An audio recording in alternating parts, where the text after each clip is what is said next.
brand new series of the Birth and Baby Business Show that we are calling Lessons from a Birth or Baby Business Owner. And we'll be speaking to those who are in or who have been in the birth and baby world and asking them questions that you would like to know the answer to basically how they got their business to where it is today. My name's Anna LaGrange. I'm one half of BABBA Business, the Birth and Baby Business Academy. And my name's Liz, and I'm the other half of BABBA Business. And today we have the pleasure of interviewing Sophie Brigstoke. So Sophie has spent 20 years in the perinatal world as a baby massage instructor, doula and breastfeeding counsellor. She became the owner of Nurturing Birth in 2014, providing doula training and mentoring to hundreds of doulas before hanging up her hat at the end of 2023. And Sophie's now moved into transformational coaching, breathwork, and EMDR. So Sophie's passion is supporting people to heal from trauma, fear, and codependency, and to reclaim themselves and the life that they deserve. She worked in film and theatre in her 20s and still flirts around the edges of that world as well. So really looking forward to this conversation, Sophie. You've got so much to share with everyone.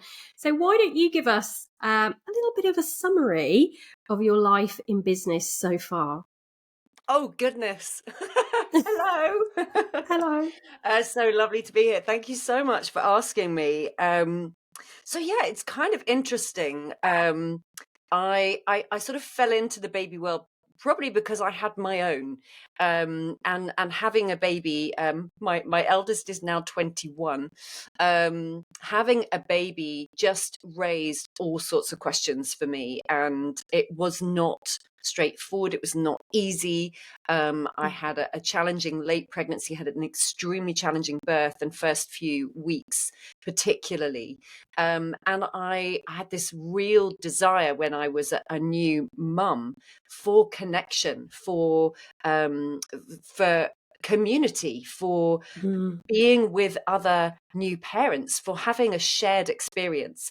And coincidentally, I had been working in the film and theatre world for quite some time by then.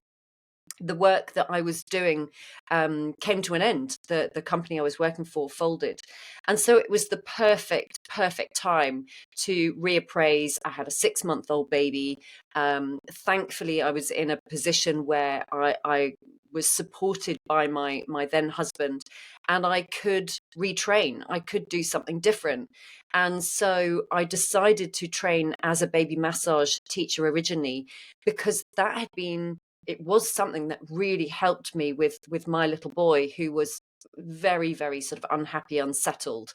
And I loved when we did baby massage with him in a group, how it brought new parents together, and we got to be real. We got to be like open and honest with each other about what it was actually like. And thank goodness it was pre-Instagram. Thank goodness it was pre-Facebook. You know, we didn't have the look how perfect it could all be going on. But there was also that sort of the sense of mummy competition and pressure. And with this particular group of new parents, we got to be open and vulnerable and real. And that felt really important to me. So that was my route in. And so for about, so I trained in 2000 probably 2003, 4, something like that. And so for 2 or 3 years, worked as a baby massage instructor, became self-employed, had to work out, how the devil do I do this thing? You know, I loved it, but relatable. Where Yeah. Where am I going to find clients from? Where am I going to do this thing? How am I going to make it work? And then, you know, bit by bit, I was adding more things on. I was also a massage therapist, like focused completely on pregnancy and on the postnatal parent. And just, yeah, there was then this sort of feeling of a gap in the middle. I was working with people in their pregnancy, which I loved, and then I was working with people several weeks after they'd had their babies, but there felt like there was something missing in the middle, and I knew nothing about doulas at the time. Sadly, wish I had, because, you know, two birth and pregnancy experiences without doulas not quite so great. But then I heard about doulaing, and I went and did the doula training. And I think what's relevant about that is that as I sat there doing my training, something which has continued to kind of crop up time and time again, which I now hear and have heard for years in training doulas, mentoring doulas, in coaching, is I had such imposter syndrome. I had such a sense of, oh my goodness, I'm not enough. I'm not good enough at this. They're going to find me out. There are better people than me. I don't have the relevant experience, blah, blah, blah, blah, blah. But it just sort of worked. It just sort of, I just seemed to attract people to me. I seemed to find some clients, and, little by little, my confidence grew. And I suddenly realized I did have a business, and maybe it didn't look the same as everybody else's business, but it worked for me. And that was the sort of the crucial thing, really. I don't know if that answers your question at all. I've gone off on a great big ramble there. Everything you're saying is so relatable, I think, to me and Anna, but also to the people that can be listening to the podcast. So many people have their own experience in, pregnancy or after pregnancy, which leads them to their training. So like you with your baby massage, same with me in terms of hypnobirthing. So I think that's really relatable and also inspiring to see, where you sort of started to where you are now. I mean, imposter syndrome is something that Anna and I talk about with our members quite a lot. We've done podcasts on it, we've done masterclass on it, because it is something that is just rife within the birth and baby world. So again, like really reassuring for people to hear that, you experienced that as well and still went on to have all the success that you've had. Yeah, absolutely. And actually somebody reframed it for me the other day. Like, if we didn't have imposter syndrome, it would be an indication that we didn't care. Like those feelings of wanting to be enough, of wanting to be, like, it shows we're really passionate, right? It shows that we care about what we're doing. It shows that we care about the people out there and that the support that they deserve to receive. So I think I've reframed it a lot for myself, that I love, and it's been so interesting for me, because as you said, I took the very big decision to sell Nurturing Birth at the end of last year. And it was the most difficult decision in one way, because for 20 years I had been totally immersed in the perinatal world. I thought that was the thing. I thought that was it. I thought that was going to be my life and my work forever. And to realize that actually I was moving on. It was everything that I've done in that last 20 years is absolutely, totally inspiring what I do now. But that coming to a realization that I needed to take a step away from the direct perinatal stuff was really challenging, and almost to take myself back to the beginning, almost to be like, I'm a newbie, I'm doing it all again, and to be like, oh, I've got imposter syndrome again, and is anyone going to like me? Is anyone going to go and find me? With I was all just of going to ask that, actually, because imposter syndrome is not something that, you just kind of get to a certain level and it's like, oh, it's gone now.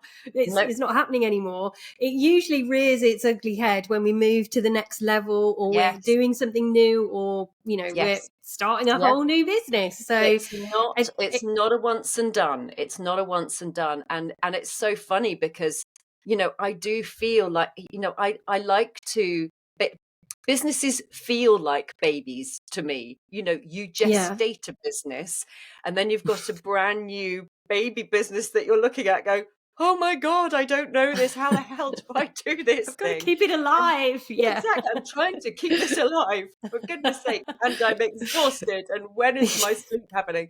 And then they become a toddler and they become a little bit challenging in certain areas. And maybe you start to be able to ask for some help to come in. And thank Yeah. goodness for people who understand technology or social media or whatever, who come in and they lend a hand. And then, Mm. and they grow up a bit, and then they become a teenager, and then, they become a big grown-up adult business, as Nurturing Birth was, because it was a pre-existing business that I bought. It was already 10 years old when I bought it. We had trained thousands of doulas by the Yeah. time I took it over. So it was this huge, great, not juggernaut, but, it was a very kind of big entity to take on. And I'd never run a business other than my own self-employment before. So Mm. letting go of all of that and just bringing it back to me, myself and I, as I am right now with the new work that I'm Mm-hmm. doing, which is absolutely not new in some ways because it's totally informed by everything that's gone before. But yeah, Yeah. but bringing it back, like peeling all back and working out what systems do I want? What support do I want? How do I want to work? How do I want my business to look? How do I want it to grow? What's important to me is just it's exciting and frankly daunting and terrifying too. Yeah, also very relatable, definitely. Sophie, if I can bring you back to when you bought Nurturing Birth, what Mm. did that feel like to buy an already established, like thriving, well-known business and suddenly become the face of it? Like, I don't know, because I actually did that myself, but Yeah. what do you? Yeah, you and what's- I, Liz, like we've got some parallels going on here, I think. Yeah, we have definitely. And big shoes to fill as well. Yeah, yeah. Valerie, who created Nurturing Birth, was a kind of a very well known character at the time. So I was very fortunate in that. So I trained with Nurturing Birth as a doula, and Mm-hmm. I had absolutely loved my training. And then I grew my doula business. I went on and I started mentoring.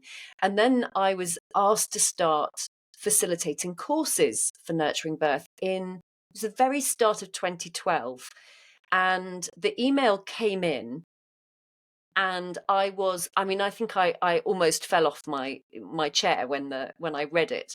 And the imposter syndrome kicked in. I was like, how can I I don't have enough experience. I don't have enough knowledge. I'm far too much of a newbie.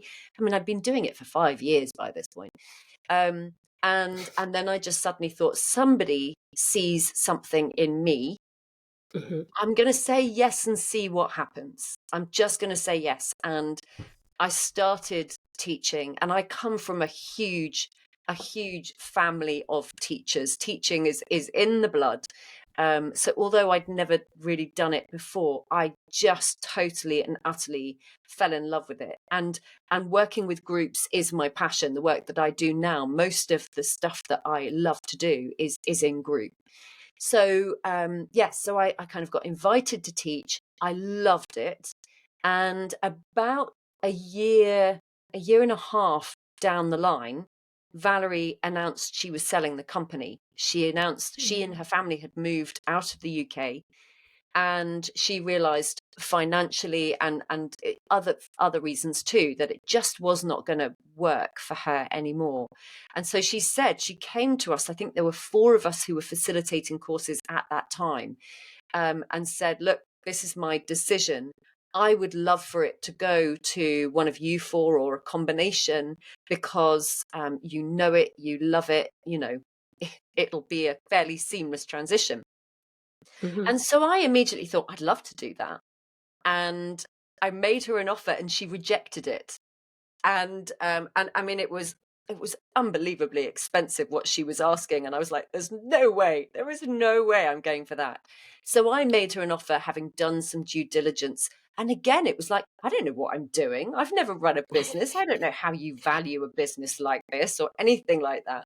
But I spoke to some people. I spoke to some lawyers. I spoke to some accountants. I spoke to my dad, who is worked in industry for, decades. And I put in an offer that felt good to me, and it got rejected. And I thought, okay, this is obviously not meant to be. I'm not going to pursue it. And then nothing happened.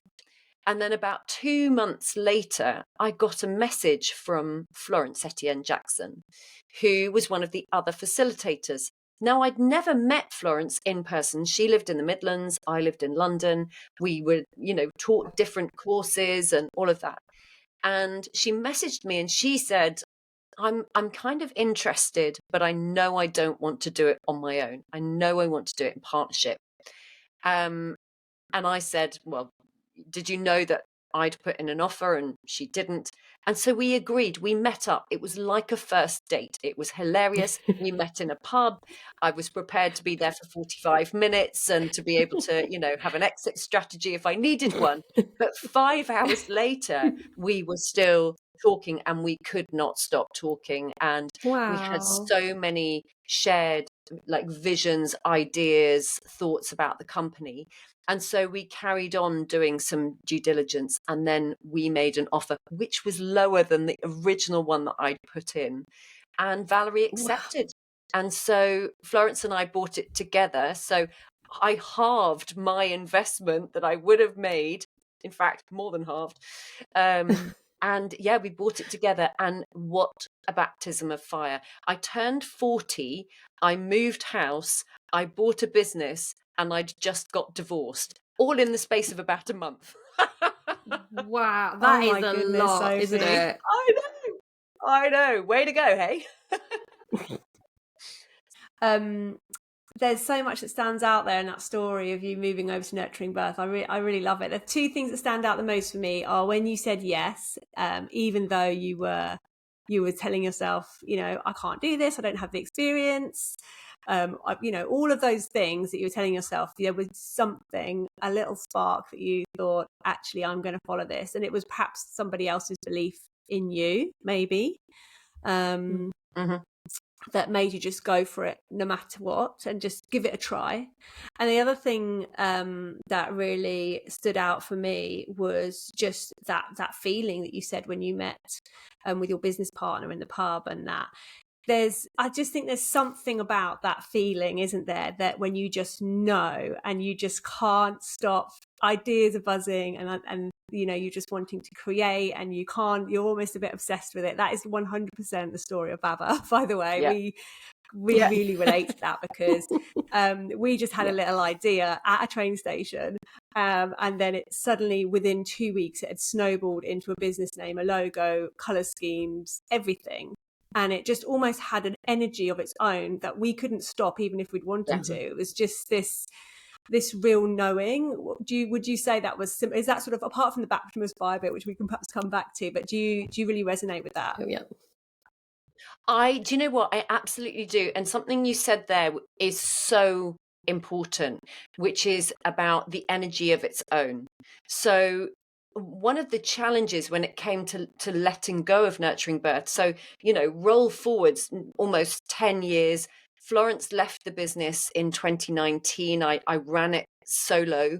Well, not solo at all, actually, because what I then did is built a team, like this extraordinary team around me, and nurturing birth grew significantly over the last few years. But one of the challenges came when I decided to sell, and actually I had 2 attempts at it, because I came to a decision. I really hit burnout. Actually, there was, pandemic stuff was, unbelievably challenging. In terms of the business, we had our best business year ever during the pandemic. So I was working so hard, so much, at the same time of being a single parent with 2 struggling teenage kids. And I think, I really hit a burnout point and just thought, I'm not sure I can do this anymore. And so I put it out there that I was thinking of selling, and I had a lot of conversations with people. But at the end of about a 4-month period, the number of people were saying, but you are nurturing birth, which was really difficult, because I wasn't. I happened to be in the driving seat. I happened to be the one holding the reins for that time. And so I rejigged things. I took a step back from the majority of the teaching. I focused on the things that I knew that I wanted to do. I built up a team, and I really attempted to make nurturing birth a far more multi-faced business. So to really like raise up the other facilitators, our mentoring team, the different things that we were doing. And so when it came to sort of 18 months, 15 months after that first decision happened, and I reached another point of saying, and it's inner wisdom. It's like the yes you were talking about, Anna, is that I know now so much of my work is around intuition and inner wisdom.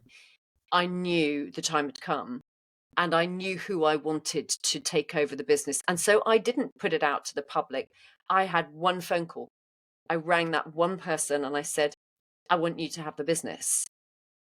And so we then had several weeks of conversation, and her going, oh my God, I'd love it. Oh my God, I can't do it. Oh my God, I'd love it. Oh my God, I can't do it. Oh my God, and it was brilliant. It was absolutely brilliant. But I just knew exactly who I wanted to take it on. She embodied everything for me about nurturing birth. And I think one of my coaches helped me to see that I was not nurturing birth. Nurturing birth is its own energy.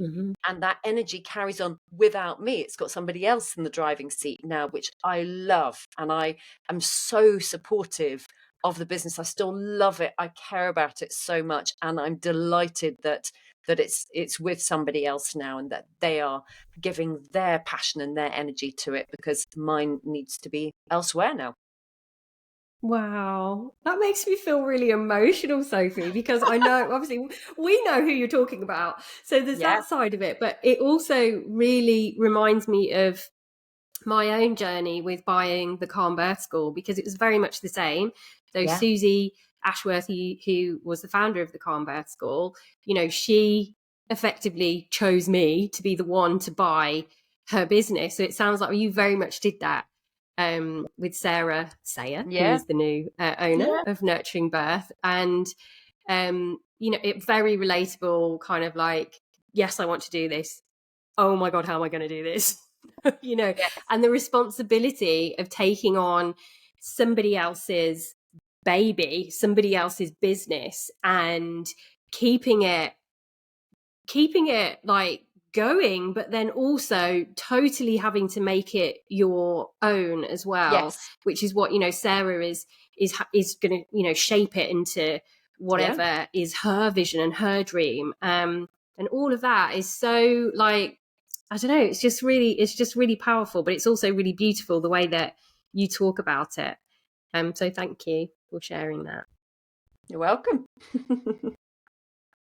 So I was going to ask you if there's anything over this time in business that you wish you had done differently. Have you got regret's a bit of a strong word, but if you had your time again, and with the knowledge you have now, what might you have done differently? Interesting question. When it comes to nurturing birth, I think what was interesting for me was that I was very drawn to getting support.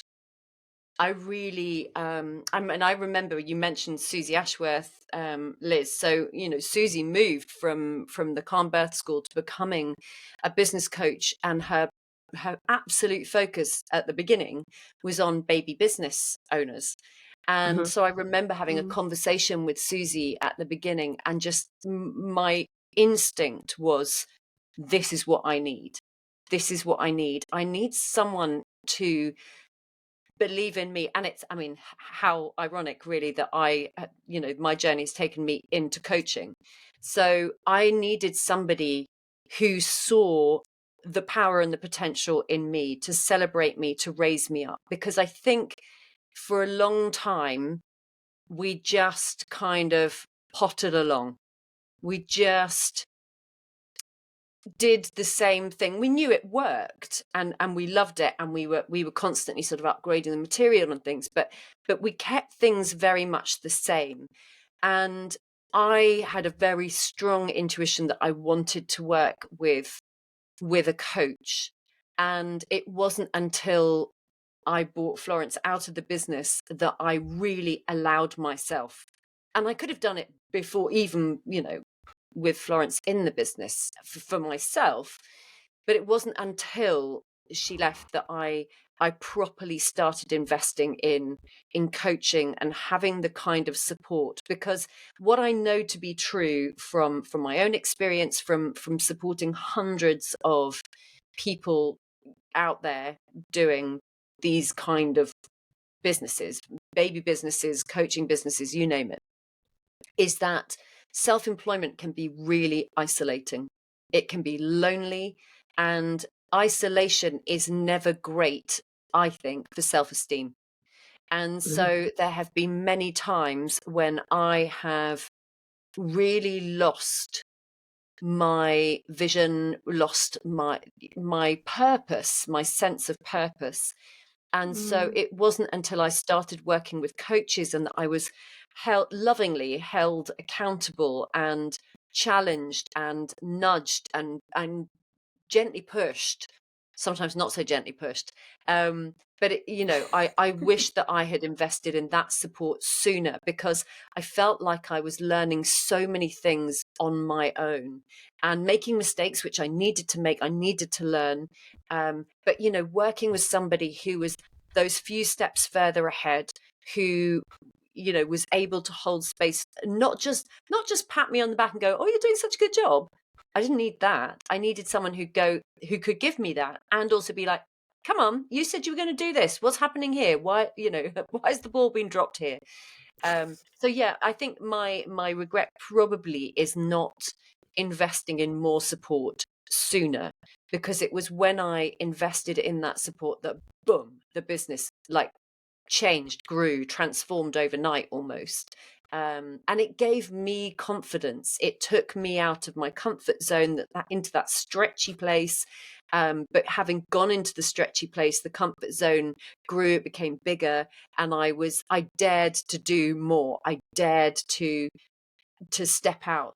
The other thing that I think it really reminded me was to stay in my own lane. The kind of person that I am means that I can very much get into comparison, and that does no good for my self-esteem at all. I can look at that coach over there and go, "Oh my God, they're absolutely flying, and they're making thousands of pounds, and they're really successful, and they've got loads of clients." That doesn't help me. Yeah. It doesn't help me. I need to be reminded to stay in my own lane, to stay true to my values, to stay true to what my vision and my mission is, and be reminded that I am a totally unique person. Just because I do exactly the same job as Janet, who lives at number 23, doesn't mean that our businesses are going to look the same, that we're going to attract the same clients, that our packages are going to look the same, or whatever it is. So yeah, that would be a regret, is not having invited in more support sooner.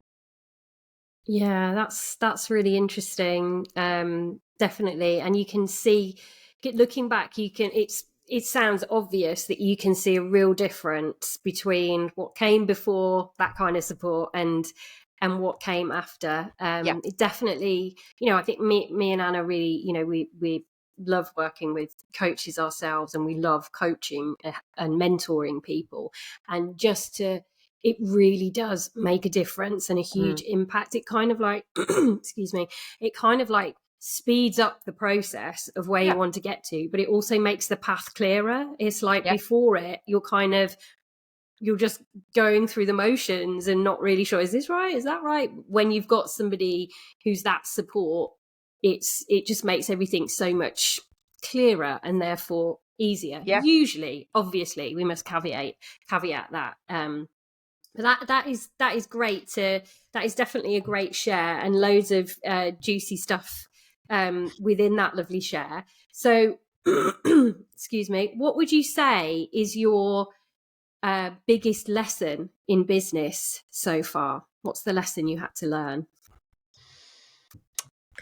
So, Liz, you and I met on a retreat back in 2019. I think that was probably like that. That was the pivotal moment for me when I just bought my business partner out and I was taking a step into doing things in a different way.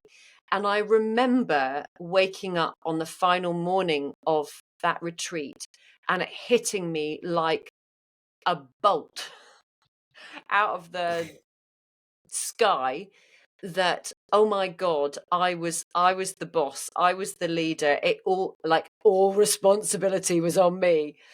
And I burst into floods of tears, and I like the coach was like, what's going on here? And I think what I recognized was I was telling myself a story about what business was and what it looked like. And as I mentioned my dad earlier, my dad was, captain of industry. They use that expression, don't they? A captain. He was an extraordinary businessman, and it gave me as a child very strong notions of what being a business leader or a boss looked like, i.e. terrifying, isolated, on your own, no one liked you, all of those kind of things. And so I think the biggest lesson was I can run business my way. I can decide what I want my business to feel like, what I want it to look like, and what I want it to feel like. And I made a decision then and there that for me, being a business owner was about it being heart-centered and about a supportive team and about being open and vulnerable, courageous, compassionate. And I got really, really clear on the values of nurturing birth, compassion and respect. And we used those to make every decision.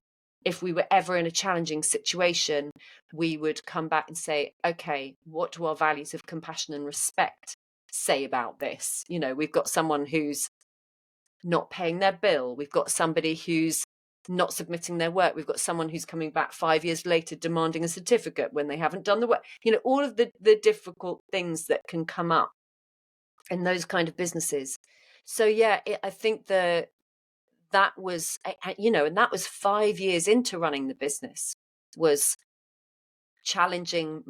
being challenged and challenging myself to think about what kind of business owner did I want to be? What mattered to me about the business? And to go from that point. That's really blown me away. And I was really trying to relate personally to what you were saying, because I came into business with no, I don't have anyone who works in business in my family, there's no, and I know you both do. And I find that really interesting, because I always assumed that having a parent or a family member or a strong role model who was a business person in your life was only going to serve as a kind of positive reminder, or something that was going to bring you on in business and give you those skills. So it was really interesting to me to hear you say that actually for your business and where you were. I mean, I'm sure, of course, from our parents, we always get, positive aspects and things that have helped us, and lessons that don't help us so much. But I've just never heard that before. So that really has really got me thinking. And thank you for sharing that. Because it's like you had to learn how to do business your way. And it's a journey, isn't it? It's not like you have to keep feeling into what your intuition is, what you actually want, what you're trying to achieve, what is it your clients want. And I think people get quite stuck with that. I think that people go into the birth and baby business world and they see something, or they kind of like, I want to be a lactation consultant, or I want to be a doula, and they've got this idea of what that can be. But actually, to run a business, you have to go a lot deeper than that. You can't just be the person who inspires you. You have got to figure out what it is, what your sole purpose is, what your mission is in your business, if it's going to, really gain traction and legs. And I think a lot of people are quite scared by that work, to be honest. I think that makes a lot of people feel quite uncomfortable. A lot of people say to me, well, Yeah, I think that's the work. And I suppose one of the reasons that I stepped away from nurturing birth, I mean, I ran doula training courses and I loved those courses. But what I came to realize over time was that it was not so much the teaching, I'm using inverted commas here, the teaching about being in a birth room that lit me up. It was about supporting people to recognize where they were at, recognize what had brought them to this place, what had inspired them to want to go out and support other people. And I think, like Liz was saying earlier, so many of us are drawn into this work for personal reasons. And, time and time and time and time again, I had people sitting on the sofa on the courses because they were very comfortable courses, not in classrooms, but people sharing very deep personal experiences. And it began to feel to me that, and I know that this is true, that a lot of the work in becoming a doula is unpacking your own stuff, is looking at your past, is healing the traumas, it's healing the stories, the patterns of behavior. And that is what really started to light me up. And having done a lot of work, with doula clients, and with breastfeeding clients and with doulas around trauma, that is where I really felt that I needed to go. So yeah, it's about supporting people, recognizing where they're at and supporting people to heal so that they are open and able to go out and support other people. You can't do it if you're carrying, suitcases and backpacks and, you're laden down with baggage, because that's not fair on the people that we go out and serve. Yeah. What you're saying is that it is part of being a business owner, is this personal work, as far as you're concerned, which is something that we say as well. We say it is like a business task. Put this personal work. I mean, probably we don't go as deep with our clients as you do now. We certainly encourage it, but we definitely say that the work on you, the moments of self-care, the meditating, the taking time out of your business and looking after yourself and trying to tune into your intuition, all of those we encourage people to see as, put them on your to-do list, make them part of your working day, because those are the things that are really going to grow your business in the way that you want it to grow. Yeah, they are the priority, actually, not just on the to-do list, but they are top of the list. Because what I believe to be true is those of us, most of us in this world are by nature the nurturers, the carers, the empaths. We are programmed to prioritize the needs and feelings of other people. We are programmed to go out and look after other people, but we cannot do that if we do not look after ourselves. And often it doesn't come naturally or instinctively to look after ourselves. But I want to flip that. I want to say, when you look after yourself, you can look after more people. You have, infinite energy to be able to go out and support. And what I know when I first came into the doula world is that the average lifespan of a doula was about 18 months or 2 years. There was no mention of self-care when I trained at all. It was kind of, how many clients can you do? And let's do more and more and more. No. Actually, I want, if people are called to do this work, and it is such, the work you do, the work that doulas do, everything, it's so, so, so important. It's so needed. Our system is so broken. There is so much trauma. It's rife, that if you feel called to do this work, you need to be in the best possible place to do it. And that means taking responsibility for yourself. It really means looking after yourself and working on your own shit, and really taking that time. I think I'm unapologetic about it. I think it is essential. I really do. Yeah, 100%. And I think that message has to come home clear and true for everybody. And no matter whether you're a doula or a hypnobirthing instructor, or you work in breastfeeding support, if you're a baby massage teacher, or any capacity that you work with families and you run your own business, this work has to be a priority. I totally agree. Before we move on to our last question, which we'll share with you in a moment, I just remembered whilst we were talking, I remembered the retreat that you mentioned. Yeah. And it's so funny with you talking about like, you know, what you were kind of feeling and the thoughts that were coming up on that retreat for you. And also like talking about your imposter syndrome comparisonitis.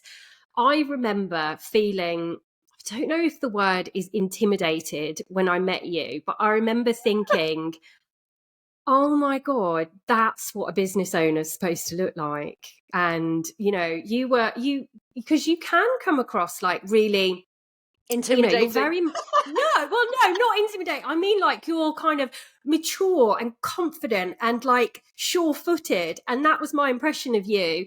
And I always felt like, especially at that time, I've worked through it quite a bit now, but it still rears its head. But I felt like a little girl. So I felt like a little girl playing at being a business owner. And I because I'd gone from running a local business very successfully to suddenly owning this international branded business, which just felt like, what? What am I doing? And so I looked at you and thought, oh no, I'm supposed to be like Sophie, and I'm just not. And then hearing you saying, I can run a business my own way, and that's what I've done essentially, is I've shedded, you know, everything that I had back then to just go, this is how I want to do it. And that's such a powerful statement. And I think everybody should, you know, if you're going to take one thing, I think you can take a million things from this podcast, but if you're going to take one thing, take that it's your business and you can do it your way. Yeah, there's a lovely phrase that somebody used once, which I think is so helpful, because I too, like at that retreat, was looking at other people with exactly those same thoughts, like, oh my God, she knows how to run a business and she's so sorted and I haven't got a clue. But what I love is that expression, don't compare your insides with somebody else's outside. Ooh, nice. Because that is a good one. I know I can present a really competent, confident exterior to the world. The sure-footed, I know what I'm doing. I know I can do that. I have an acting background. I mean, it's not always put on, but I know that I can do that. And I've had that reflected back to me. But that doesn't necessarily always match up to what's going on inside, and that's been so much of the work that I've done is allowing myself to believe that I am what other people see in me, if that makes sense. So thank you for sharing. That retreat though, Sophie, that retreat is amazing. But let's not go too deep into it. Some things that happen on retreats need to stay on retreats. Let's just say that.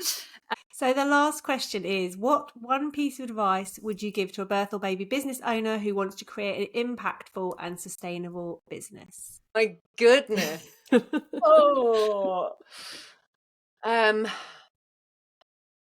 Ask for support. Ask for support.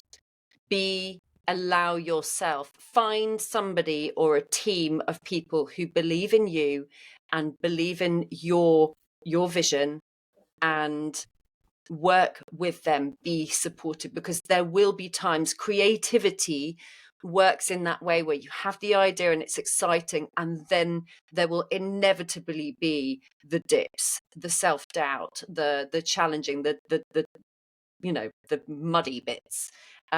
So allow yourself to be supported so that you are able to come through the other side and see the fruits of your labor, because it is really worth it when you do. Absolutely. Wow. Love that. And before we finish, would you just I'd love it if you could just share with everybody how they can find you now that you're no longer nurturing birth, but you're doing your trauma and your support work. So yeah, you're able to share with us how people can find you. We'll obviously put it in the show notes as well, so that people can find you that way. Yeah, absolutely. So I'm on Facebook and Instagram. Instagram is probably where I'm the busiest in terms of social media. So that's at Sophie_Brigstoke. And I have a website. It's just in the process of being updated. So hopefully it will be representative of the me now, rather than the doula and breastfeeding support me that was, very, very, very soon. So that's www.sophiebrigstoke.com. But do reach out. I work in a number of different ways. I mean, we've just been talking about retreats. That's my passion, is working with groups, taking people away from their everyday life and giving them opportunities to really to go deep, to explore. And I bring, I spent so much of my life in my head. I was highly, highly anxious, very, very codependent, realized a lot of that was related to trauma. And so a lot of what I do now is supporting people to get out of their heads, breath work and somatic work and dancing and fun and group coaching and delicious food and all the things. So retreats are the thing I love. I have day retreats, weekend retreats, week-long retreats. I also run a breathwork membership. I do breathwork sessions every single week, different styles as well. Breathwork, if you've never tried it, ping me a message, come and join a session, because there are different types. And going back to the self-care piece, I think that is such an important part of it. So yeah, come say hello. Amazing. We have got to get ourselves on one of those retreats, Anna. Just a little, yes, please. 100%. Just a little side note there. Thanks so much for your time, Sophie, and for sharing. I hope everybody watching or listening to this episode got a lot from it. I know I did. It's also very therapeutic to have these kind of conversations just for ourselves. So if you head to the show notes, you'll be able to find details about Sophie, and we'd obviously really love to hear your thoughts on the episode. You can drop a comment on YouTube, or please do subscribe with your podcast provider, so we can keep pumping out these episodes. Thank you, Sophie. Thanks for being with us. Bye. Oh, you're so welcome. That was so lovely to chat.